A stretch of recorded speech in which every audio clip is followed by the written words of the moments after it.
Bismillahirrahmanirrahim. Assalamualaikum warahmatullahi wabarakatuh.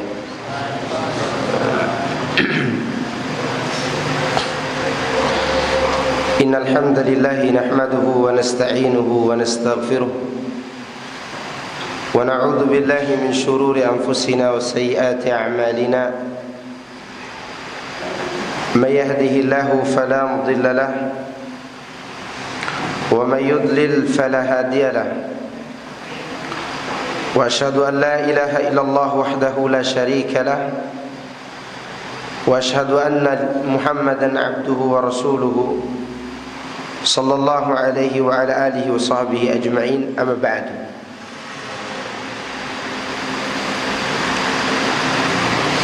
يا أيها الذين آمنوا اتقوا الله وقولوا قولا سديدا يصلح لكم أعمالكم ويغفر لكم ذنوبكم ومن يطع الله ورسوله فقد فاز فوزا عظيما. أما بعد، فإن أصدق الحديث كتاب الله وخير الهدي هدي محمد صلى الله عليه وسلم وشر الأمور محدثاتها فإن كل محدثة بدعة وكل بدعة ضلالة وكل ضلالة في النار.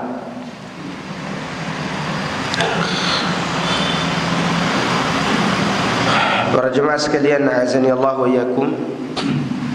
Alhamdulillah, kita bersyukur kepada Allah Subhanahu wa taala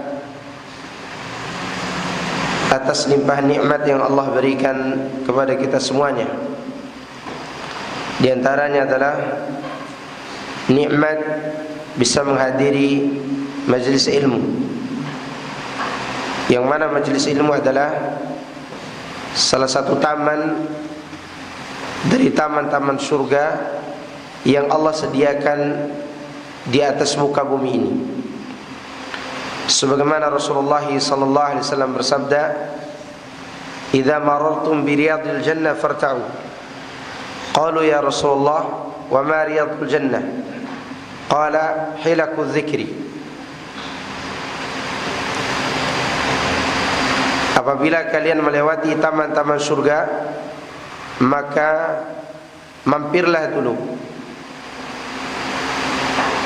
Kemudian para sahabat bertanya, "Wahai Rasulullah, apa yang kau maksud dengan taman surga?" Beliau sallallahu alaihi wasallam menjawab, yaitu halaqah-halaqah zikir. Yang dimaksud adalah majlis-majlis ilmu. Imam Nawawi rahimahullah ta'ala menyebutkan majlis zikir adalah majlis ilmu. Kemudian pada malam hari ini kita akan melanjutkan pembahasan dari kitab Fawaidul Fawaid yang biasa kita bacakan di setiap hari Selasa subuh. Karena malam ini Ustaz Haris beliau berada di luar kota, maka di malam hari ini ana yang menggantikan beliau. Dan insyaallah saya akan membaca dari kitab Fawaidul Fawaid.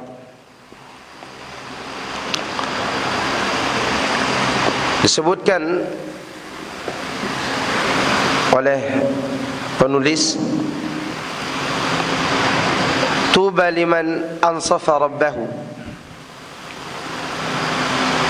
bergembiralah bagi setiap orang yang bersikap bijaksana kepada Tuhannya. Perkataan ini diberikan judul oleh Syekh Ali Hasan dengan judul Min Huquqi Tauhid, di antara hak-hak tauhid, yaitu bersikap bijaksana kepada Allah Rabbul Alamin. Bagaimana caranya? Kata Ibnul Qayyim, فأقر له بالجهل في علمه والآفات في عمله yaitu seorang hamba mengakui kejahilan dirinya sendiri dan mengakui keteledoran dia di dalam melaksanakan amal. Jadi selain mengakui kejahilan dirinya sendiri, hamba yang bertauhid tadi, dia juga mengakui banyaknya keteledoran di dalam dia beramal. Maka oleh karenanya disebutkan oleh Syekh Hafidh bin Ahmad Al-Hakami dalam bait syairnya, beliau mengatakan,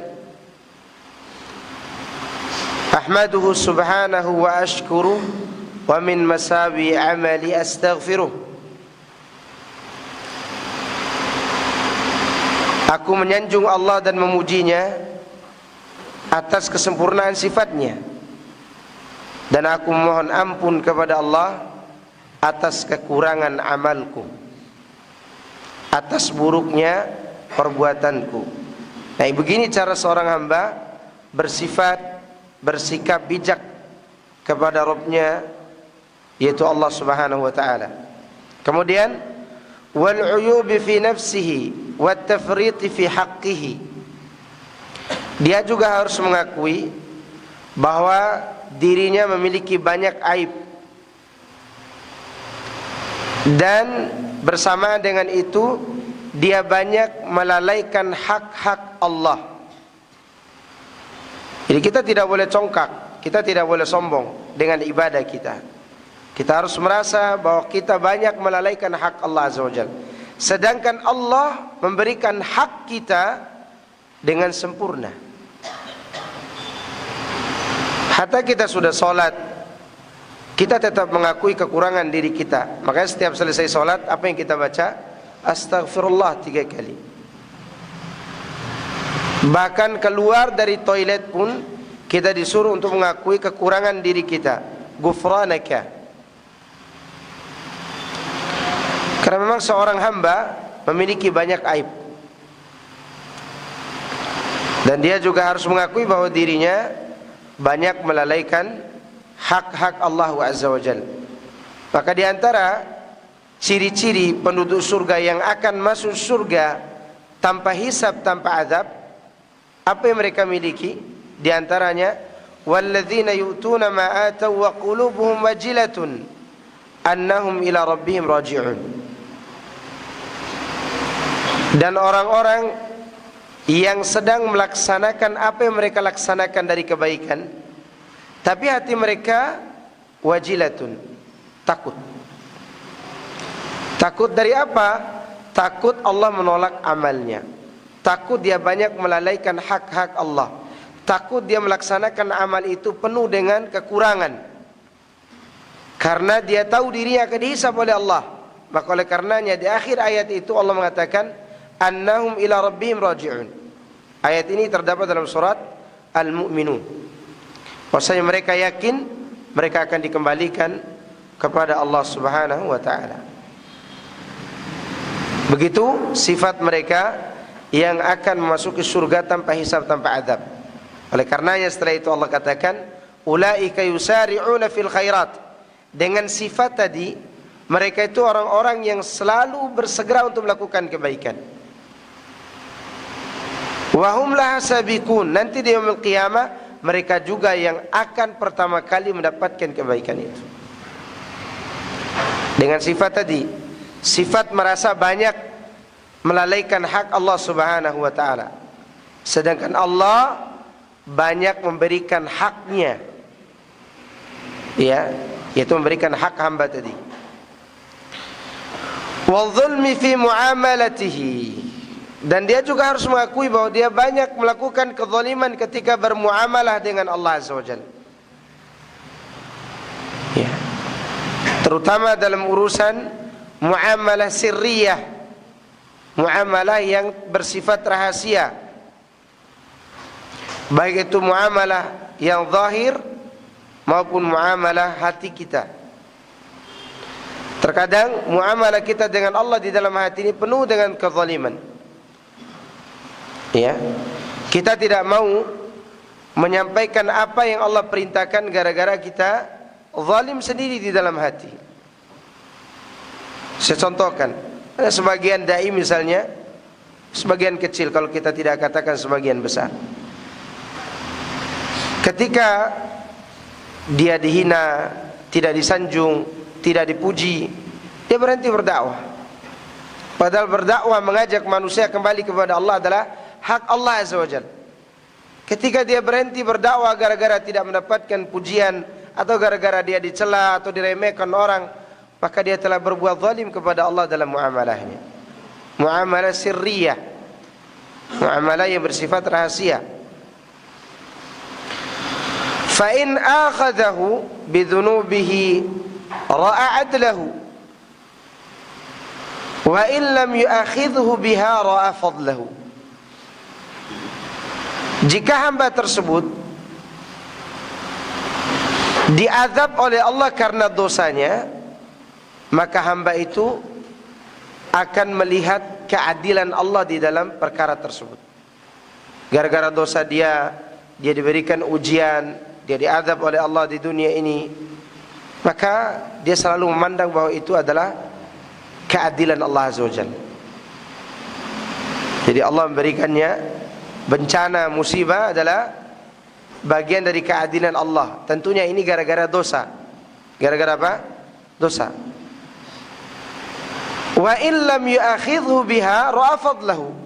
Jika Allah tidak mengazab dia disebabkan dosa tadi, maka itu menunjukkan bahwa Allah memberikan karunia kepadanya. Ini tambahan karunia dari Allah Azza wa Jalla. Maka seorang hamba seharusnya selalu merasa malu di hadapan Allah setelah dia berbuat dosa. Ya. Dulu para sahabat, para ulama, tabi'in dan yang lainnya, ketika mereka pulang ke rumah setelah berpergian jauh, istrinya tidak berakhlak, anaknya tidak nurut, binatangnya tidak nurut, maka mereka akan selalu menganggap bahwa diri mereka berbuat dosa di luar. Itu semua terjadi gara-gara apa? Dosa yang mereka perbuat di luar. Ya. Itu bagian daripada teguran Allah Azza wa Jalla. Maka itulah keadilan Allah. Wa in amila hasanatan ra'aha min minnatihi. Jika dia melakukan amal kebaikan, dia memandang itu adalah bagian dari pemberian Allah. Wa sadaqatihi alaihi, dan termasuk sedekah Allah atasnya. Jadi ikhwan fillah azakumullah, ketika antum hadir di majelis ilmu ini, antum lagi berbuat baik. Ketika ustaz menyampaikan kajian, dia sedang berbuat baik, dan perbuatan baik ini murni pemberian Allah Azza wa Jalla, sebagai karunia dari Allah. Maka dulu para sahabat pernah ditegur oleh Allah Subhanahu wa taala karena mereka merasa berjasa atas Islam dan kaum muslimin. Allah mengatakan dalam suratul Hujurat, yamunnuna 'alaika an aslamu qul la tamunnu 'alayya islamakum balillahu yamunnu 'alaikum an hadakum lil iman in kuntum sadiqin. Mereka mengira mereka telah berjasa kepadamu wahai Muhammad gara-gara keislaman mereka. Siapa mereka di sini? Sahabat. Kalau sahabat merasa seperti itu, wajar. Mereka melindungi Nabi SAW ketika tiba di Madinah. Bagi muhajirin, mereka telah mengorbankan harta benda mereka di Mekah. Ketika dipanggil jihad, tidak ada seorang pun di antara kaum mukminin yang mundur dari medan tempur. Ketika disuruh bersedekah, mereka berlomba-lomba bersedekah. Begitu muncul sifat tabi'iyah ini, tabiat namanya ini, tabiat merasa telah berjasa, dan itu akan tumbuh di hati mereka. Allah menegur mereka, ditegur oleh Allah melalui lisan Nabi SAW. Katakan kepada mereka, jangan kalian merasa telah berjasa kepadaku.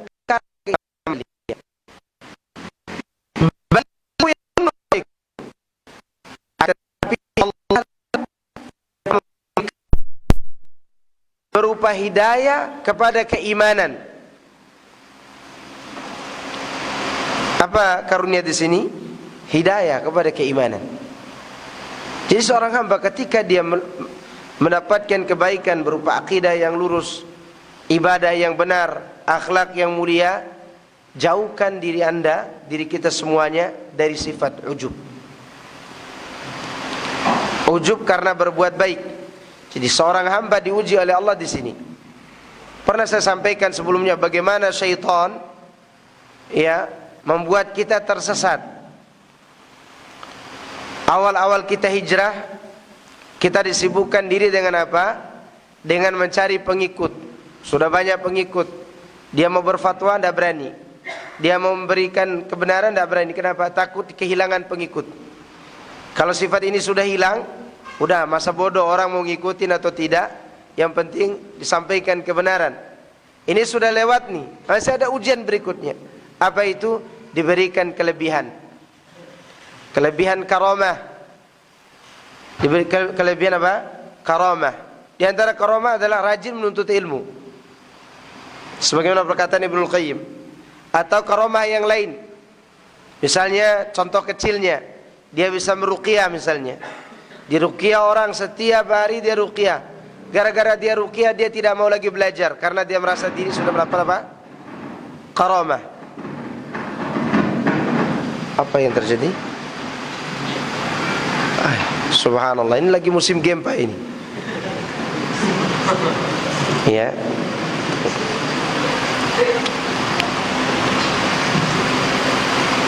Jadi orang diberikan kelebihan oleh Allah Azza wa Jalla, karamah, maka dia akan sibuk dengan itu.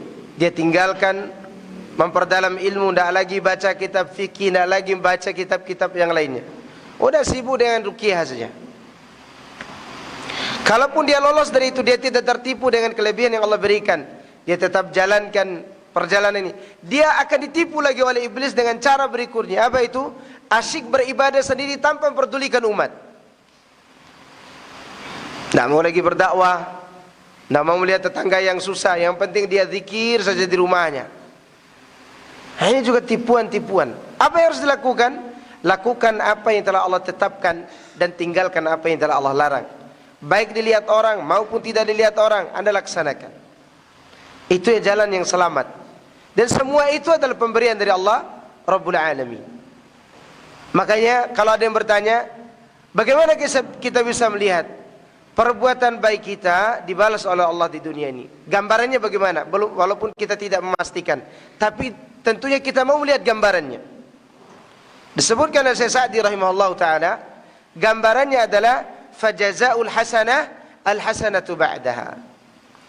Balasan untuk perbuatan baik kita, itu kita semakin berbuat baik.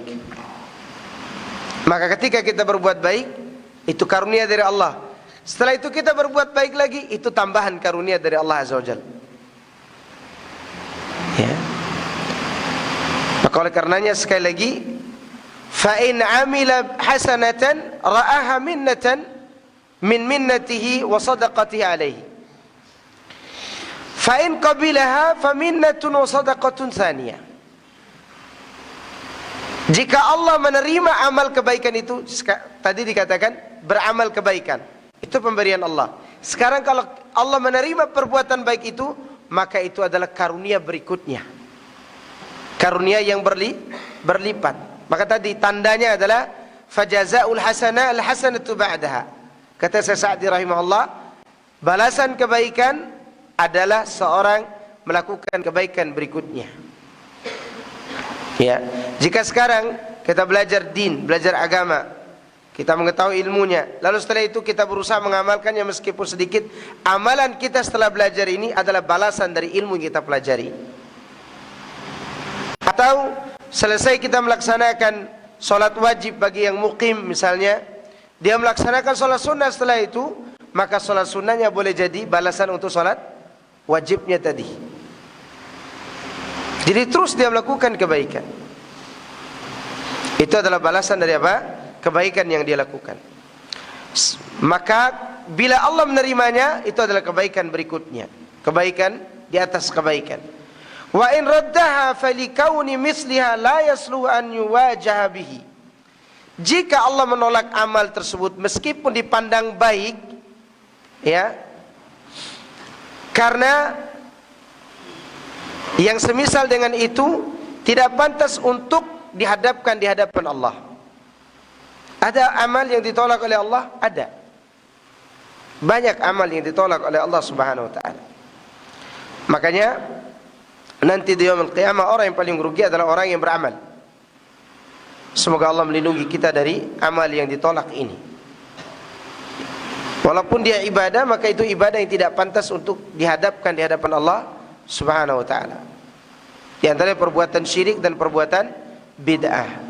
Atau perbuatan orang-orang yang mengikuti sunnah tapi dibangun di atas ujub, riya, sum'ah, meremehkan orang lain. Atau dia tidak meremehkan orang lain, tidak sum'ah, tidak riya, dia tidak berbuat bid'ah, tapi dia menzalimi orang lain, sehingga amal itu menjadi bayaran untuk orang yang zalimi. Maka nanti di yaumul qiyamah orang yang paling merugi adalah orang yang ditolak amal kebaikannya. Wa qadimna ila ma 'amilu min 'amalin faja'alnahu haba'an mansura. Kata Allah, kami datangkan hasil kebaikan-kebaikan dia di dunia dari amalnya, lalu kami jadikan seperti debu yang berterbangan. Ditolak. Allah juga mengatakan wujuhu yawma idzin khashi'ah 'amilatun nasibah tasla naran hamiyah. Wajah-wajah ketika itu kelihatan khusyuk. Dia telah beramal letih dan susah payah. Akhirnya masuk apa? Neraka hamiyah. Dia melaksanakan amal yang tidak pantas dihadapkan di hadapan Allah. Di antara contoh yang lain salat. Fawailul lil musallin alladzina hum an salatihim sahun alladzina hum yura'un. Celaka bagi orang yang salat. Ada yang mengatakan wail di sini nama tempat di neraka. Kalau diterjemahkan dalam bahasa dunia, maka wail itu artinya celaka. Kalau diterjemahkan dalam bentuk tempat di neraka, maka dia nama tempat di neraka nanti. Wail. Bagi siapa? Bagi orang yang salat.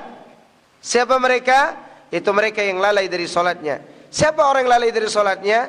Di ayat ini Allah menerjemahkan sendiri, menafsirkan sendiri, yaitu orang-orang yang riya. Ini penafsiran dari Allah langsung. Kemudian Nabi SAW menafsirkan, yaitu ada orang salat 60 tahun salat, satu salat pun tidak diterima oleh Allah Azza wa Jalla. Yutimmu ruku'ahu wa la yutimmu sujudahu, atau yutimmu sujudahu wa la yutimmu ruku'ahu. Dia sempurnakan ruku', tidak sempurna sujudnya. Dia sempurnakan sujud, tidak sempurna ruku'nya. Atau dia tidak melakukan i'tidal dengan sempurna, maka ditolak salatnya selama 60 tahun. Ada orang yang ditolak salatnya. Kesimpulannya adalah dia tidak mengikuti salat Rasulullah sallallahu alaihi wasallam. Atau dia menunda waktu salat, atau dia salat di rumah padahal dia laki-laki. Itu termasuk alladzina hum an salatihim sahun. Ya. Jadi apabila Allah menolak amal itu, maka itu amal yang tidak pantas untuk dihadapkan di hadapan Allah. Wa in amila sayyi'atan ra'aha min takhallihi anhu wa khidlanihi lahu wa imsaki ismatihi anhu. Jika dia melakukan sebuah keburukan, maka hamba tersebut melihat bahwa Allah berlepas diri darinya, dan Allah Subhanahu wa taala menghinakan dia, dan Allah Subhanahu wa taala tidak memberikan perlindungan kepadanya. Maka di sini seorang hamba harus sadar. Kita ini harus sadar. Kita bangkit sendiri minta ampun kepada Allah Azza wa Jalla. Minta ampun kepada Allah Subhanahu wa taala. Jika Allah membiarkan kita maksiat dan tidak direm maksiat ini membuktikan bahwa Allah sudah tidak senang lagi dengan kita. Ya. Allah tidak suka lagi dengan kita. Dan Allah membiarkan kita terlantar dengan maksiat itu. Dan tidak ada penjagaan. Wa dzalika min adlihi fihi. Semua itu termasuk keadilan Allah terhadap hamba tersebut. Bahkan dikatakan oleh Syekh Sa'di rahimahullah, fajaza'u sayyi'ah as-sayyi'atu ba'daha. Ini yang berbahaya. Balasan untuk berbuat buruk apa? Berbuat buruk lagi berikutnya. Ini balasan untuk perbuatan buruk. Maka oleh karenanya ketika kita terus berbuat buruk, maka segera sadar kita bahwa Allah sedang menelantarkan kita gara-gara dosa kita itu. Terus bagaimana cara untuk kembali untuk mendapatkan ridha Allah? Segera kembali bertaubat kepada Allah. Itu kata kunci yang terbaik. Ya, setelah itu perbaiki amal.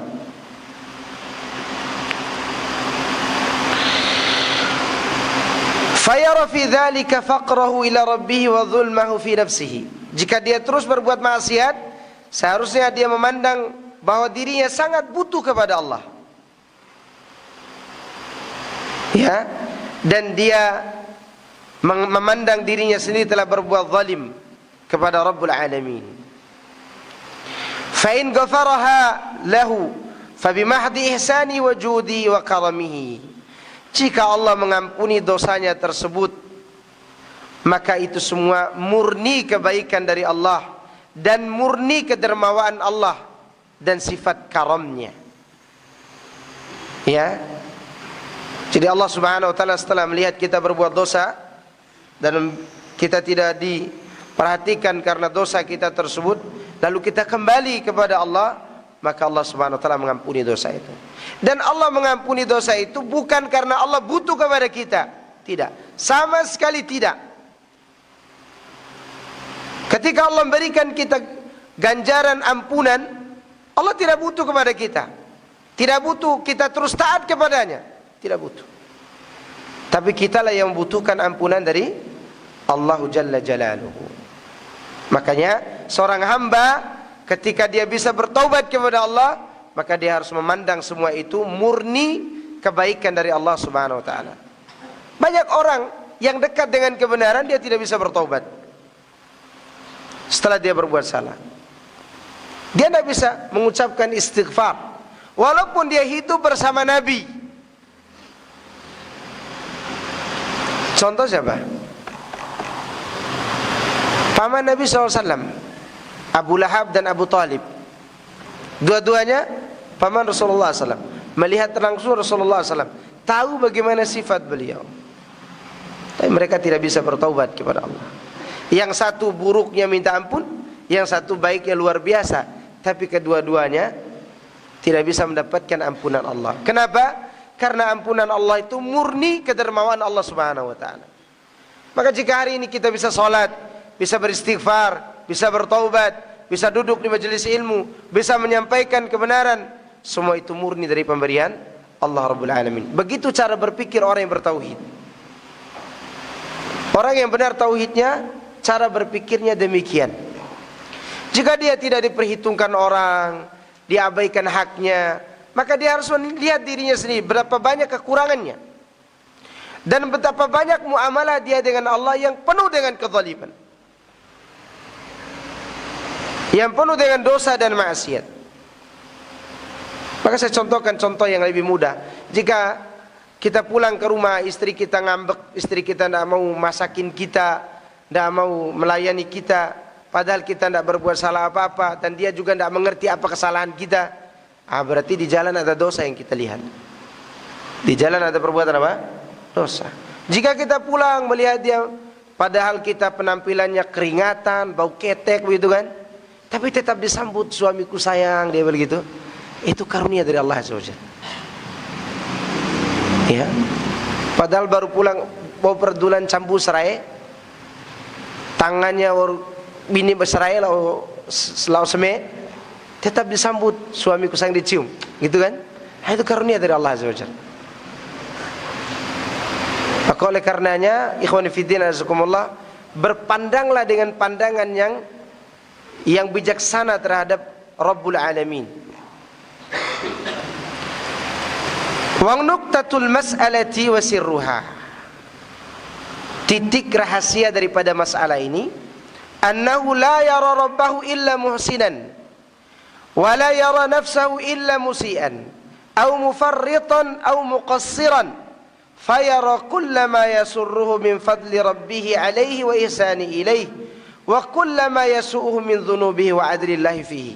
Kesimpulannya adalah, kata Ibnu Qayyim, bahwasanya seorang hamba yang betul-betul dalam tauhidnya, tidaklah dia memandang Rabbnya kecuali Rabbnya berbuat baik kepadanya. Semua yang dia dapatkan dari Rabbnya adalah kebaikan untuknya. Dan tidaklah dia melihat dirinya sendiri kecuali penuh dengan perbuatan buruk.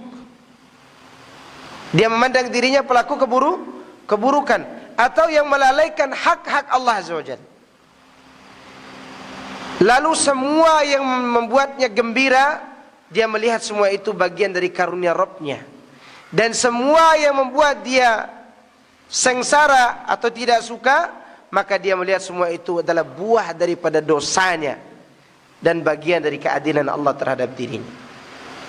Ini sifat orang yang tinggi tauhidnya. Ia mengesahkan Allah Subhanahu wa taala dengan tauhid yang murni. Jadi dia selalu melihat apa? Kebaikan Allah pada dirinya. Hatta musibah yang menimpa dirinya, dia akan menganggap itu kebaikan.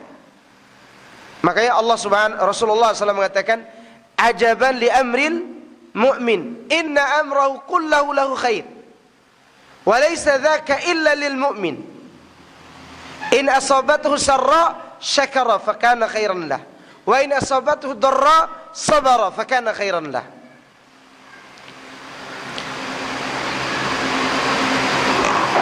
Menakjubkan perkara orang mukmin itu, semua urusannya baik. Semua urusannya apa? Baik. Dan itu tidak dimiliki oleh siapapun kecuali orang mukmin saja, orang yang benar iman dan tauhidnya. Apa itu? Jika dia mendapatkan kelapangan, mendapatkan nikmat, dia akan bersyukur. Dan syukurnya itu lebih baik daripada nikmat yang dia dapatkan. Jika dia tertimpa musibah, kemelaratan atau penyakit, maka dia bersabar. Dan sabar itu lebih baik baginya. Itu keadaan seorang mukmin yang sejati, orang yang bertauhid kepada Allah Subhanahu wa taala. Makanya dulu para nabi dan rasul bersyukur kepada Allah Subhanahu wa taala atas besar nikmat apa? Nikmat tauhid. Maka lana an nusyrika billahi min syai'. Dzalika min fadlillahi alaina wa 'alan nas walakinna aktsaran nas la yashkurun. Kata Nabi Yusuf, kami tidak pantas berbuat syirik kepada Allah. Itulah karunia Allah, pemberian Allah kepada kami dan kepada manusia. Tapi banyak manusia yang tidak mensyukurinya. Itu nikmat luar biasa. Nikmat daripada nikmat at-tauhid. Kemudian ikhwan fillah azakumullah, pasal berikutnya dari kitab Fawaidul Fawaid, Kitabullahil Mastur wa Kitabullahil Manzur. Kitab Allah yang tertulis dan kitab Allah yang disaksikan dan dilihat. Sebenarnya inti daripada judul ini adalah ma'rifatullah. Inti dari pembahasan ini adalah bagaimana mengenal Allah, itu maksudnya. Cara mengenal Allah itu dengan melihat dua kitab Allah. Kitab yang tertulis dan kitab yang tidak tertulis. Kalau yang tertulis kita semua tahu, apa itu? Al-Quran atau sunnah Rasulullah SAW. Yang tidak tertulis apa? Alam semesta. Berarti inti daripada bab ini adalah bagaimana cara mengenal Allah. Atau saya tanya dulu kepada antum, apa arti kitab?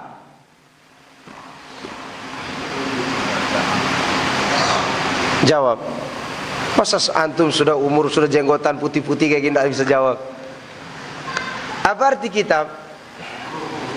Buku. Polos sekali jawabannya. Kayak jawaban siapa itu yang kembar di kelas itu? Si Rafa sama Dafa. Ya, buku dia bilang.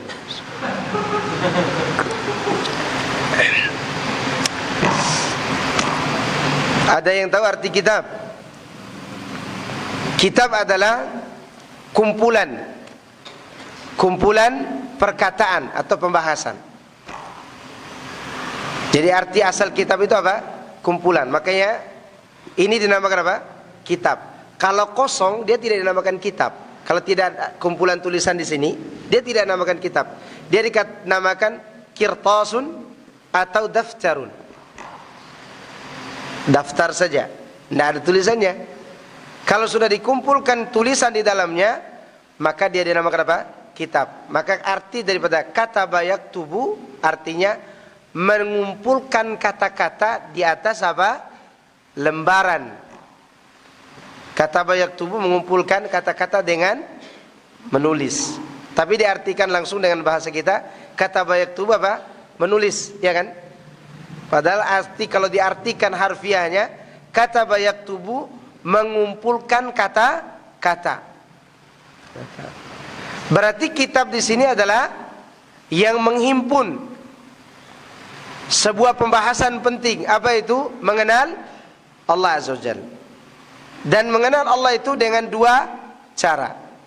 Melihat kitab yang tertulis, yaitu wahyu, dan melihat kitab Allah yang terlihat, yaitu alam semesta, atau kita istilahkan dengan bahasa yang mudah, tadabbur alam.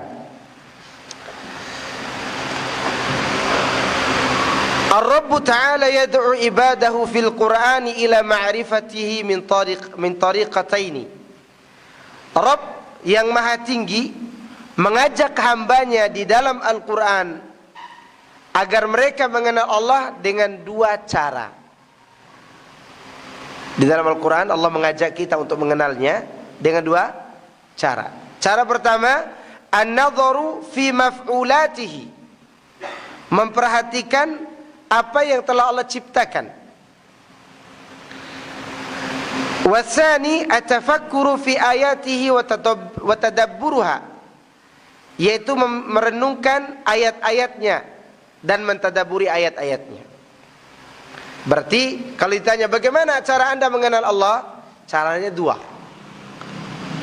Melihat ayat-ayat yang tertulis dan ayat-ayat yang tidak tertulis, yaitu alam semesta. Fatilka ayatuhul mashhudah wa hadhihi ayatuhul masmu'atil ma'qulah. Kata Ibnu Qayyim, sebentar. Yang pertama adalah ayat Allah yang disaksikan, alam semesta maksudnya. Dan yang kedua ini adalah ayat Allah yang didengar dan dipahami. Baik, azan dulu.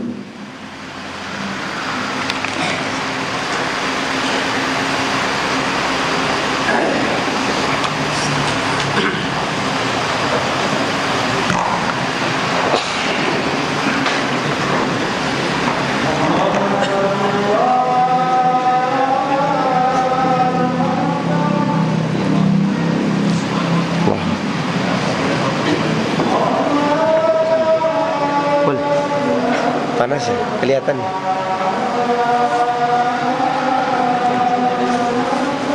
Allah.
Bismillah.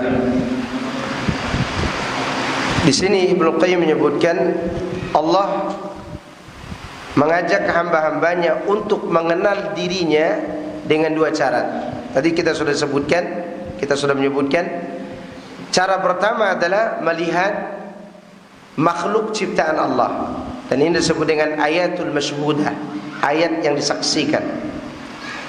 Sedangkan yang kedua adalah ayat yang didengar dan dipahami, yaitu wahyu Allah Subhanahu wa taala. Tentunya di sini berkaitan dengan nama-nama dan sifat Allah. Berkaitan dengan apa? Nama-nama dan sifat Allah. Karena mengenal Allah itu adalah merupakan kunci kebaikan dari semua kebaikan. Bahkan dia menjadi pondasi yang kuat di dalam membangun agama Islam yang ada pada diri kita masing-masing dan amal soleh. Jadi kalau kita tidak mengerti tentang nama-nama Allah dan sifatnya, dan juga tidak mengerti bagaimana bermuamalah dengan Allah melalui nama-nama dan sifatnya, maka kita tidak mendapatkan kebaikan. Maka sangat penting urusan ini. Bahkan dia menjadi perkara yang paling pertama yang harus kita ketahui, mengenal Allah Azza wa Jalla. Oleh karenanya dulu para nabi dan rasul, mereka selalu menyibukkan diri dengan 3 materi dalam dakwah mereka. Sebagaimana disebutkan oleh Ibnu Qayyim rahimahullahu taala dan dinukil oleh Syekh Abdul Razak dalam kitabnya Fiqh Asmaul Husna. Dulu para nabi dan rasul, ya, mereka menyibukkan diri dengan 3 materi di dalam berdakwah mereka. Pertama, memperkenalkan Allah kepada kaumnya. Yang kedua, memberitahukan mereka jalan yang menuju kepada Allah berupa zikir, syukur, dan beribadah hanya kepada Allah.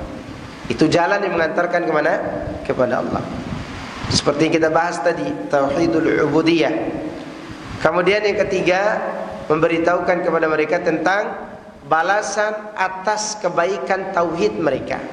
Mereka dibalas dengan surga, dan yang lebih mulia dari itu yaitu bertemu dengan Allah, berbicara dengannya, menjawab salamnya, dan melihat wajahnya. Nah, itu kesibukan para nabi dan rasul dulu. Ini Nabi Nuh alaihissalam selama 950 tahun dia berdakwah, dakwanya itu saja. Siang, malam, sembunyi-sembunyi, terang-terangan,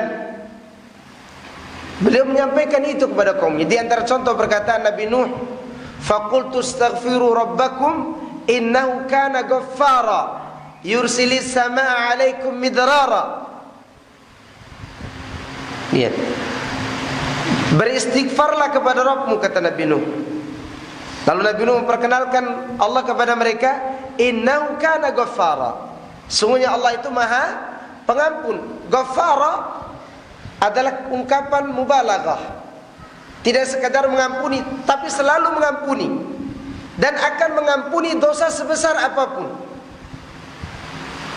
Tidak ada kata tidak mengampuni dosa ini, tidak. Dia tetap akan mengampuni. Itu arti daripada apa? Ghaffara, diperkenalkan. Lalu balasannya, yursilis samaa 'alaikum midrara.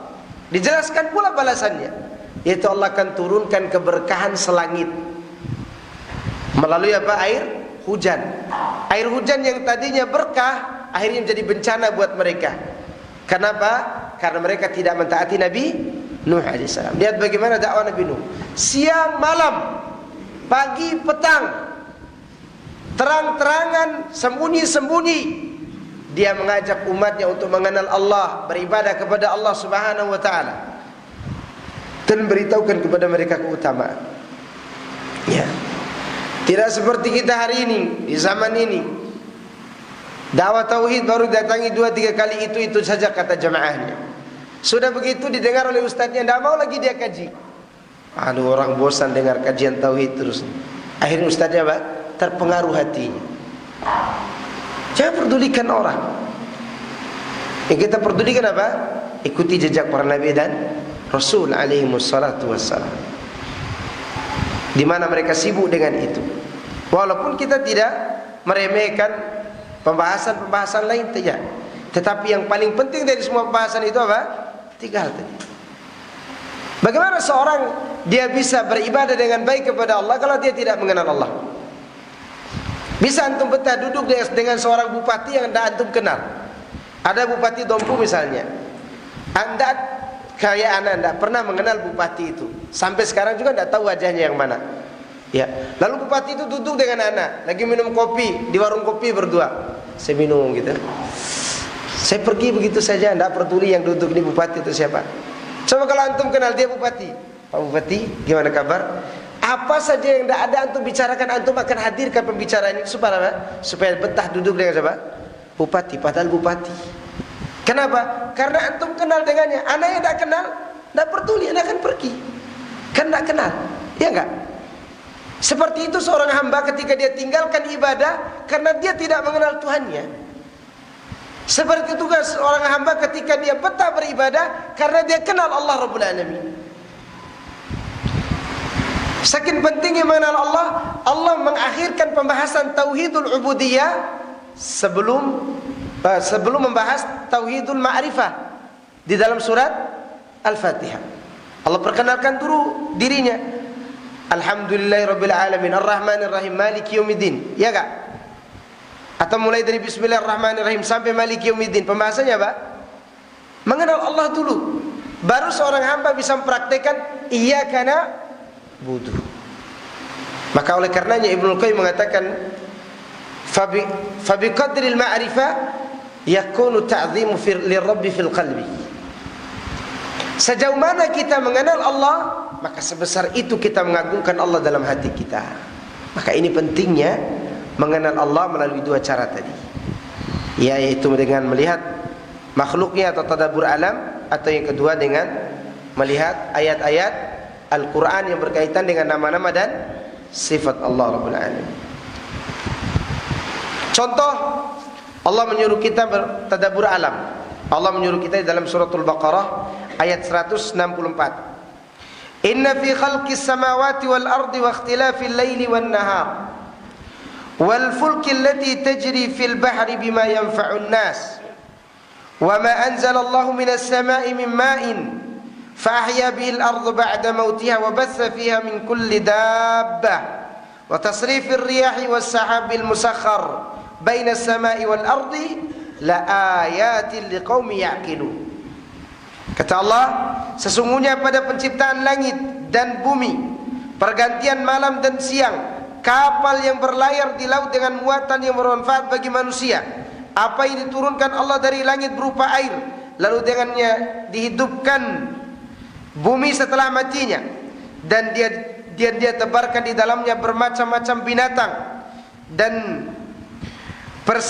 perkisaran angin dan awan yang dikendalikan antara langit dan bumi. Semua itu sungguh menjadi tanda-tanda kebesaran Allah bagi orang-orang yang mengerti.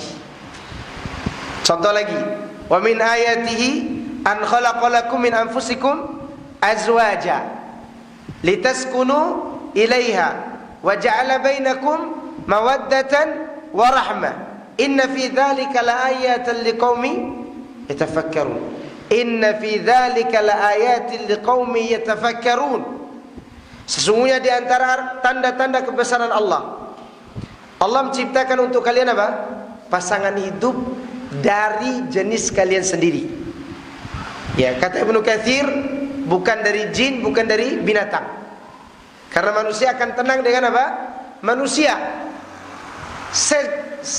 Semancung apapun hidung monyet Belanda betina, antum tidak akan suka. Ya. Itu monyet Belanda itu mancung hidungnya. Dan sepesek apapun hidung wanita di Dompu ini, antum akan lebih suka daripada monyet, ya enggak? Karena manusia itu akan tenang dengan apa? Manusia. Tapi lihat Allah katakan wanita itu sebagai apa? Tanda-tanda kebesaran Allah. Untuk apa? Litaskunu ilaiha, agar kalian tentram dengannya. Coba antum perhatikan bagaimana tingkah laku istri antum. Kadang menyebalkan, kadang menyenangkan. Pada saat dia menyebalkan, di saat itulah kita merindukan. Heran saya, itu wanita itu. Pokoknya anak akan pergi dari rumah kalau masih ngomel-ngomel. Begitu kita pergi, kemana saya akan pergi? Kita akan kembali kepada istri kita. Maka benar kata seorang penyair, naqil fuadaka haitsu syi'ta minal hawa, mal hubbu illa lil habibil awwali, wa kam min manzilin fil ardi ya'lafu al fata, wa haninuhu abadan ila awwali manzili. Mau diterjemahkan? Oke.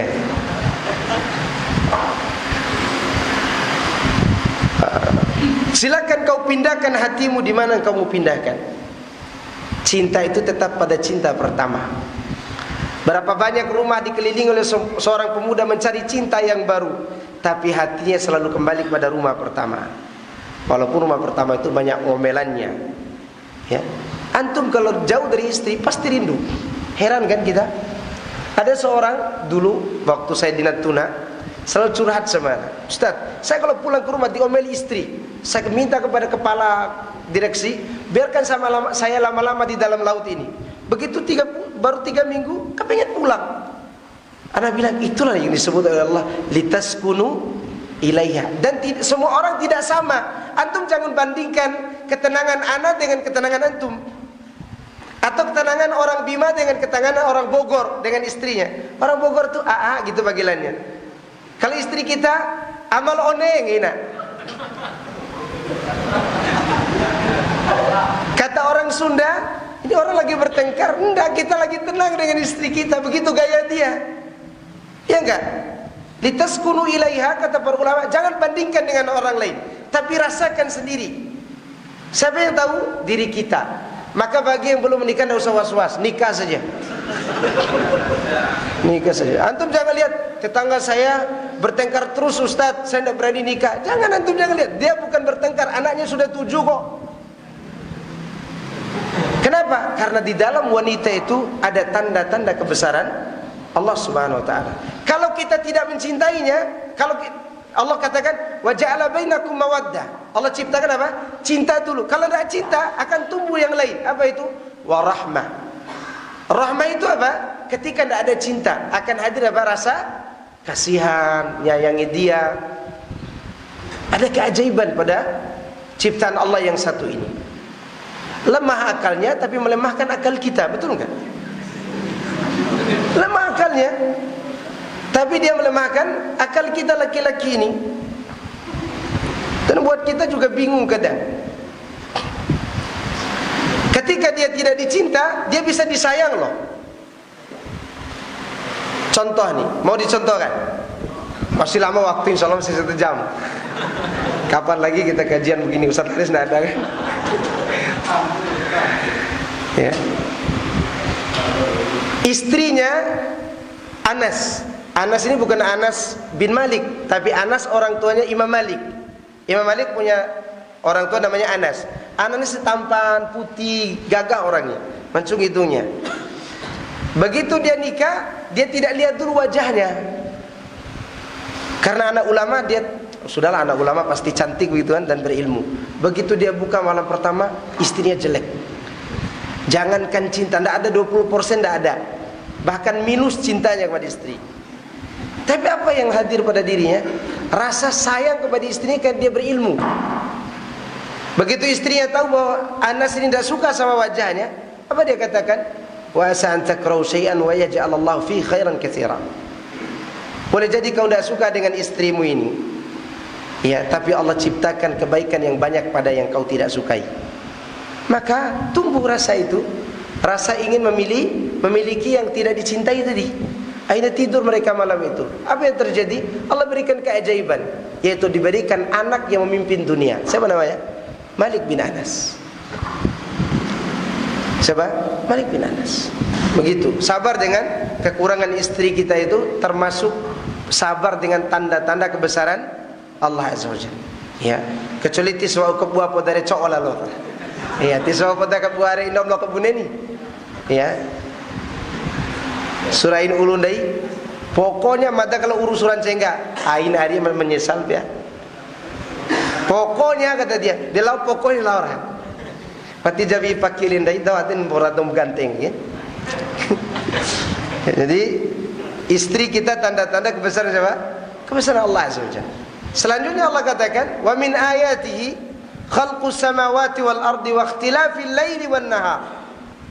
Di antara tanda kebesaran Allah yaitu Allah menciptakan kalian dalam keadaan berbeda-beda.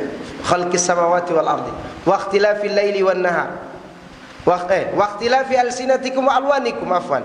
Dan berbedanya cara kalian berbicara dan beda warna kulit. Ada yang ngajarin kita bahasa Dompu? Tidak ada kan? Bahasa ibu. Bahasa Jerman berbeda, bahasa Inggris berbeda, bahasa Arab berbeda. Siapa yang ngajarin kita bahasa itu? Langsung Allah Subhanahu wa taala memberikan pelajaran itu. Jangankan Dompu dengan Inggris, Dompu dengan Sembori sudah berbeda, ya enggak? Antum belajar Sembori ya, cukup bedan bahasan. Pau sempurnaan rumah, sempurnaan dari rumah Allah Subhanahu wa taala membuat menciptakan gaya berbicara yang berbeda-beda, tapi bisa bertemu. Ya kan? Bertemu dalam satu bahasa. Ya, ini menunjukkan bahwa semua kejadian ini adalah tanda-tanda kebesaran Allah, dan itu gambaran bahwa Allah menyuruh kita mengenalnya melalui ayat-ayat kauniyah, tadabbur alam.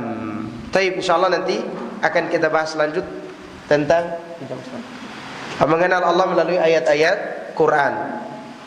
Ya. Ayat Quran insyaallah kita bahas pada pertemuan yang akan datang. Ada pertanyaan silakan. Ini pembahasan kita ini subuh ya.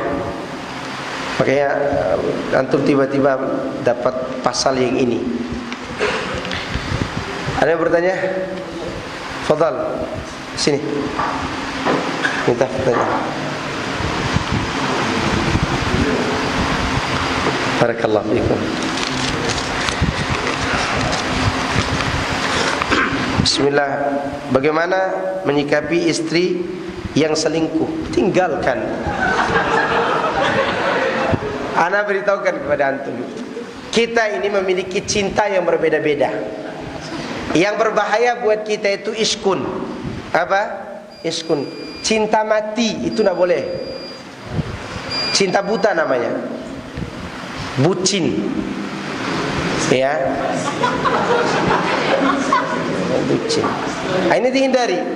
Ketika istri kita, waliyadzubillah, semoga tidak terjadi pada istri kita atau istri orang lagi itu berbuat seperti ini, maka tinggalkan kalau dia tidak mau bertobat. Kecuali antum sabar, mau mendapatkan dia mau bertobat dan kembali kepada Allah, dan antum memberikan kesempatan setelah dia bertobat, maka tidak masalah, antum pertahankan. Atau antum baru mendengar dia selingkuh, jalan sama laki-laki lain, tidak melihat dia berzina, minta dia tobat saja. Ya, kalau antum menuduh dia berzina, maka antum bawa saksi 4. Kalau antum sendiri yang jadi saksinya, maka tidak kuat. Tinggalkan kalau begitu. Cari banyak wanita. Kalau dia selingkuh sengaja, ada wanita sengaja selingkuh supaya pisah dengan suaminya. Dan saya tidak mereka-reka cerita, saya pernah lihat langsung. Ada ikhwan kita baru ngaji, istrinya itu suka dengan laki-laki yang lebih tampan dari dia. Apa kata istrinya? Saya sudah tidur dengan laki-laki itu. Supaya apa? Supaya suami menceraikan dia. Padahal belum dia tidur dengan laki-laki itu. Kalau sudah seperti itu, ceraikan saja. Tinggalkan saja. Wanita lebih banyak apa laki-laki? Wanita. Kalau perempuan pergi kan masih ada 3, 4. Masih ada 4 kan? Maka jangan khawatir dengan istri yang berbuat fahisha seperti ini. Bahkan dia boleh dikeluarkan dari rumah kita. Boleh apa? Dikeluarkan dari rumah kita. Biarkan dia pergi. Kalau dia berbuat seperti itu dan kita sudah berusaha baik, berarti Allah tidak menginginkan kita bersama dengan orang yang buruk. At-thayyibatu lit-thayyibin. Orang baik itu akan berpasangan dengan orang baik. Begitu dia pergi, dia melakukan itu, berarti dia bukan pasangan kita. Berarti bukan pasangan antum. Tidak usah terlalu sedih, merana, merenungkan bagaimana siapa nanti akan suka sama saya. Wa may yattaqillaha yaj'al lahu makhraja. Ingat itu. Ayat ini harus antum ingat berkaitan dengan cerai. Cerai yang benar. Arti antum di posisi yang benar cerainya. Wa may yattaqillah yaj'al lahu makhraja. Karena ayat ini terdapat dalam surat apa? At-Talaq. Pembahasan cerai. Ya, jika kita bertakwa kepada Allah, Allah akan berikan jalan keluar. Allah akan berikan apa? Jalan keluar. Ada seorang yang dia ditinggalkan oleh istrinya gara-gara dia berpoligami, padahal dia orang baik. Ikhwan ini baik sekali. Istrinya tinggalkan dia. Ya. Kemudian ikhwan ini bersabar, setahun, 2 tahun dia bersabar. Akhirnya dia dapat apa? Istri 2 lagi dia dapat. Dan kedua-duanya saling menyayangi lagi dan saling mencari. Sempat dia pisahkan istrinya karena satunya tinggal di rumah yang dia bangun, satunya tinggal di kontrakan. Kata yang di rumah dia, tolong yang di kontrakan itu kita bagi 2 saja rumah besar ini untuk saya, ini untuk dia. Kalau ke pasar berdua, ngaji berdua. Dulu dia ditinggalkan oleh wanita-wanita yang sekarang menyesal karena meninggalkan dia. Karena dia orang baik dan orang yang masih hidup sekarang. Semoga Allah SWT menjadikan istri kita seperti itu semuanya. Kan berdoa boleh. Boleh kan berdoa. Iya. Nah, begitu ikhwan fillah. Jangan khawatir. Kalau antum benar, Allah akan tolong antum. Allah akan ganti yang lebih baik. Kecuali dia mau bertobat, tidak lagi mau pacaran dengan laki-laki lain. Saya minta ampun kepada Allah, kemudian saya mohon maaf kepada antum. Ya, saya mau bertobat, tidak akan lagi bertemu dengan dia. Bahkan saya tidak mau lagi pegang HP, gitu kan? HP dimasukkan ke sumur saja, gitu. Udah antum terima istri antum, selama dia tidak berbuat zina kemaluan. Tapi kalau dia tidak mau, dia lakukan itu untuk berpisah dengan antum, ya pisahkan aja. Jangan terlalu sedih. Kita kan laki-laki. Kita apa? Laki, gitu kan? Laki-laki sejati itu punya selera. Gitu. Punya selera. Tapi kalau dapat janda berikutnya, biarpun janda, yang penting rasanya, bung, gitu kan? Gitu aja. Subhanakallahumma wa bihamdika, asyhadu an la ilaha illa anta, astaghfiruka wa atubu ilaik. Wassalamualaikum warahmatullahi wabarakatuh.